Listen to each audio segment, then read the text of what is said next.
Si hablamos de las mejores dinastías de la historia de la competición, seguramente a muchos os venga a la cabeza esos Boston Celtics de los años 50 y los 60, o incluso de los 90 con Larry Bird, que a pesar de que se quedaran en 3 anillos, la cultura y la gran trayectoria de los verdes se hacía muy presente.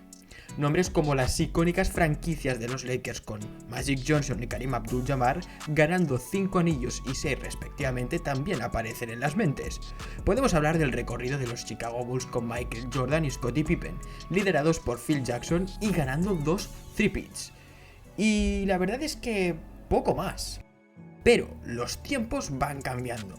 El baloncesto evoluciona y las nuevas generaciones de aficionados reconocen a los Warriors como la máxima referencia a nivel de dominio e influencia en el juego, dejando en el olvido a los que realmente no solo fueron la base, sino que la fundación de la filosofía que a día de hoy siguen implementando, los inmortales Spurs de Greg Popovich.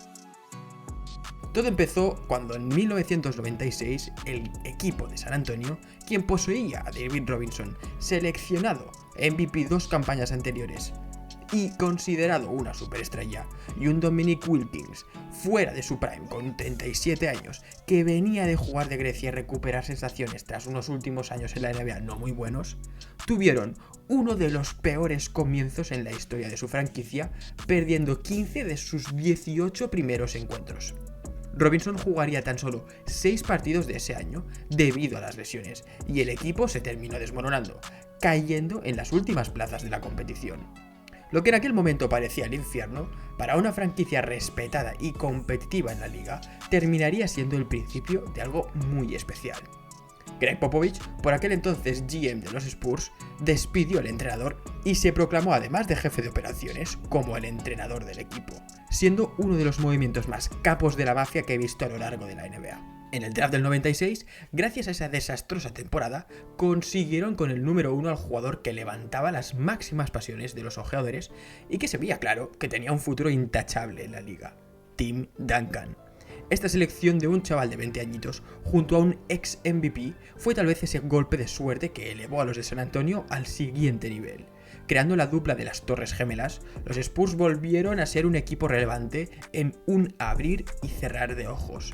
Tim ganó el galardón del Rookie del Año juntando una de las mejores campañas de debut que el juego jamás haya visto.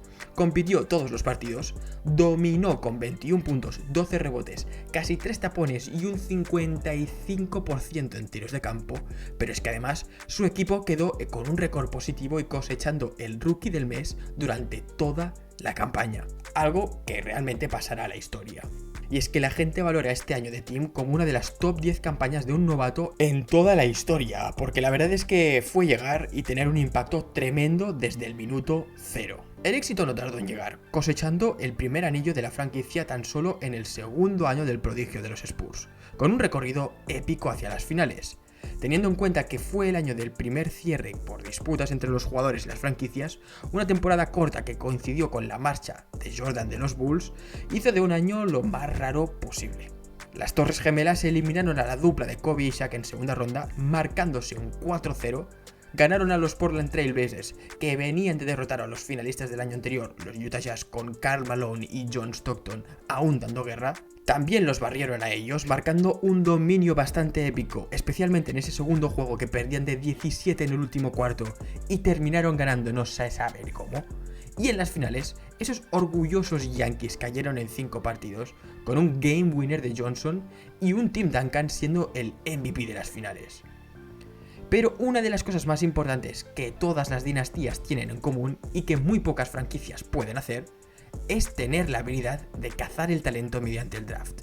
Tras ganar el campeonato, en 1999 los de San Antonio ficharon tal vez a uno de los talentos más únicos y creativos que yo recuerdo del juego, el argentino Manu Ginóbili en el número 30. La temporada fue bastante bien, siendo la cuarta potencia de su conferencia, pero que debido a la lesión de la rodilla de joven Duncan, poco pudieron hacer para defender su anillo.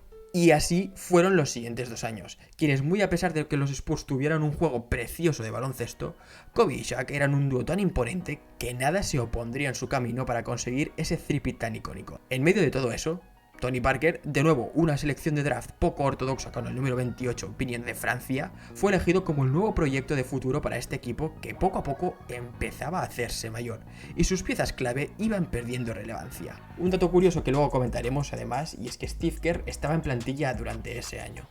Así que poco a poco este grupo se iba renovando, con piezas como Bruce Brown y Steven Jackson, y los jugadores clave iban progresando adecuadamente, como Tim, que consiguió el MVP en 2002 y en 2003, y el segundo no tardaría en llegar, derrotando a los Lakers, derrotando a los Mavs en las finales de conferencia y finalmente derrotando a los Nets en las finales. La leyenda del almirante Robinson terminaría su etapa como jugador con un segundo anillo con la franquicia. En 0-4 fue una derrota dura en esos playoffs contra, cómo no, esos Lakers de Kobe y Shaq, que tras ir ganando 2-0 en esas series, Fisher anotó ese tiro con 0,4 décimas de segundo en el reloj y finalmente perdieron esas series. Pero al mismo año siguiente se enfrentaron contra la segunda versión de los Detroit Bad Boys Pistons, a quienes ganaron en 7 partidos y nos regalaron momentos icónicos. 2 años más tarde, se vieron las caras contra LeBron en las finales, quien protagonizó una de las mayores carrileras de la historia, pero que terminó siendo barrido en la última ronda por un juego en equipo y movimiento de balón, que literalmente lo dejaban en fuera de juego. En este momento, ya con 4 anillos en el palmarés de la franquicia, la dinastía ya estaba bastante consolidada, pero aún tenían un último movimiento de gloria bajo la manga que haría que el mundo del baloncesto volviera a rendirse a sus pies. Tras unos años de sequía a nivel de anillos, los de San Antonio adquirieron los servicios de una joven promesa con unos grandes dotes defensivos y tremenda envergadura, que les venía muy bien a esos veteranos jugadores de los Spurs. Lo desarrollaron poco a poco, utilizando sus condiciones físicas al máximo y expandiendo su juego con el tiro de media distancia y la larga. Y señores, en tan solo su segunda campaña en la NBA, el tío ya estaba compitiendo en lo más alto del baloncesto, y con creces. Es 2013 y estamos en el 6º partido de la última ronda de los playoffs. Los Spurs ganan a los Heat 3-2 en las series y van +3 en el marcador con tan solo 15 segundos restantes. Si los Heat no notan, desde la larga distancia, no solo habrá perdido el supuesto rey y el mundo del baloncesto se le vendrá encima, sino que además se coronarán como la 5ª franquicia en cosechar 5 títulos en NBA este equipo de San Antonio. Sin embargo, los dioses del baloncesto nos regalaron algo que nunca pasa: un milagro. Ese partido lo acabarían ganando los de Miami, así como las series, y los de San Antonio, un equipo reconocido por no cometer errores y ser uno de los mejores grupos a nivel de victorias, se quedarían a las puertas de la gloria, con una pechofriada histórica. Eso llevaría el nivel de baloncesto de los de Popovich a otra dimensión, siendo el joven talento en tercer año el máximo abanderado, que junto a la veteranía de los Hall of Famers e identidad pop al estado puro, consiguieron batir a los imparables de Miami, consiguiendo su revancha de la forma más deportiva y técnica posible. Ese año, hasta el presente, ha sido el último que este equipo ha ganado, y que desde que sus 3 mosqueteros se retiraron del juego, los Spurs no han vuelto a estar en el mapa de la misma forma que lo hacían antes. Pero todos estos anillos no es lo que los hace la mejor franquicia, la mejor dinastía de toda la historia.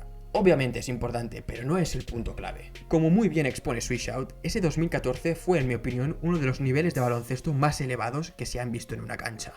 Liderando la competición en asistencias esa edición, los Spurs consiguieron ganar el equipo de LeBron por un margen de 15 puntos casi, un récord en las finales, además de tener el porcentaje en tiros de campos más elevado de la historia, junto a Tony Parker, siendo el líder en anotación de los Spurs, pero haciéndolo eso con tan solo 18 por encuentro. Se convirtió en el jugador con menos puntos de ser líder de un equipo de anillo. Y es que este estilo de baloncesto era de lo menos egoísta, menos protagonista a nivel diva que se habrá visto jamás en unas finales.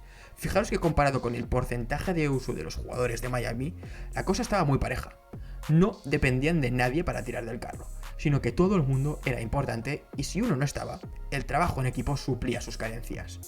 Y lo dijo en su momento Popovich: no todo el mundo puede jugar en esta franquicia. Hay que tener un nivel de ego muy pequeño y una capacidad de sacrificio para el bien común muy elevada para encajar aquí. Si no, esto no funciona. Pues bien, este tampoco es el motivo por el cual son la mejor dinastía de la historia. Pero mola tener en cuenta estos datos. Para mí son los número 1 por su estilo.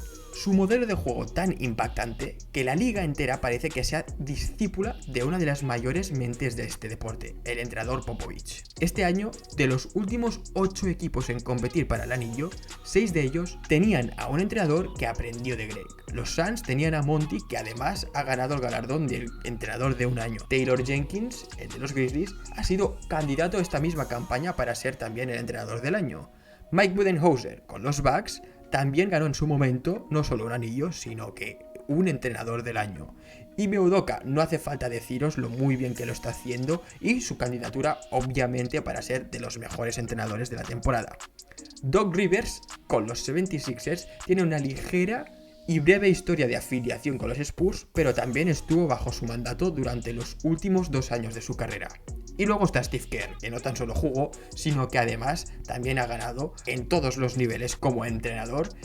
Y es más, estas finales podríamos decir que son el duelo de los discípulos de Pop, ya que a nivel táctico ambos vienen de la misma cuna. Especialmente Steve Kerr, quien ha sido el que no solo cogió el estilo de Greg Popovich, sino que además en mi opinión le dio un toque único, que junto a sus jugadores de Hall of Fame lo han hecho la versión perfeccionada del sistema original. Los dos equipos están basados en el movimiento de balón, tanto los Spurs como los Warriors, en el trabajo en grupo y predomina la filosofía de jugadores con poco ego, con una mentalidad nada individualista y la mejor preparación a nivel táctico que se pueda ver a lo largo de la asociación. Los Spurs draftearon a 3 Hall of Famers con el número 1, número 28 y número 30. Los Warriors con el número 7, el número 11 y el número 35. Y eso por ahora, porque los jóvenes que acaban de llegar en plantilla aún les queda mucho por demostrar.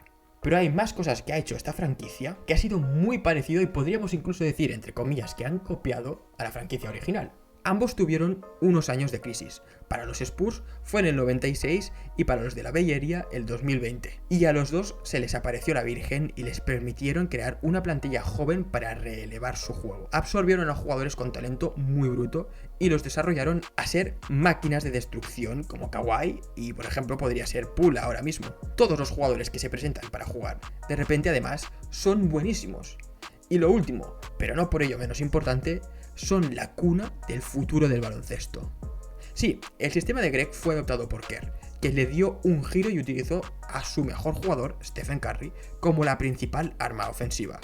En ello vimos cómo el juego se expandía cada vez más a la larga distancia y a día de hoy estamos viendo cómo el baloncesto se ha convertido en una competición de a ver quién mete más triples. Golden State aún no tiene 5 anillos, pero es verdad que aún les quedan muchos años de juego, especialmente con esta segunda generación de jugadores que prometen.